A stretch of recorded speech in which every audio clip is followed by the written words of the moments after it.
আপনি ইহুদি ফ্যামিলি বলেন, পরিবার বলেন, সমাজ বলেন, সেখানে যান, তাদের সন্তানেরা কিন্তু আমাদের মতো প্রোডাক্টিভিটি নষ্ট করে না। মাদকতা, জুয়া এগুলোর মধ্যে নিমজ্জিত হয়ে সময় নষ্ট করে না। আমরা যদি শুধু বলি যে হ্যাঁ আমি মুসলমান, আল্লাহ আমাকে সাহায্য করবে, জি আল্লাহ সাহায্য করবে, কিন্তু আল্লাহ একটা সিস্টেমে পৃথিবীকে ডেভেলপ করেছে। ওই সিস্টেমের মধ্যে দিয়ে যদি আপনি না যান, তাহলে আল্লাহ সুবহানাহু ওয়া তাআলা কীভাবে আপনাকে সাহায্য করবে? আপনাকে তো এই সিস্টেমের মধ্যে ফাইট দিতে হবে, চেষ্টা করতে হবে।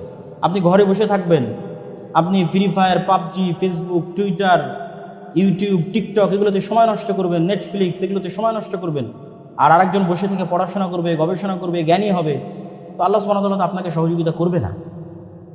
আপনাকেও তাদের মতো প্রোডাক্টিভ হতে হবে। আপনি আরেকজন খ্রিস্টানের সাথে যদি চলেন, পথভ্রষ্ট খ্রিস্টান, তাহলে আপনি শিখতে পারবেন না কিছু।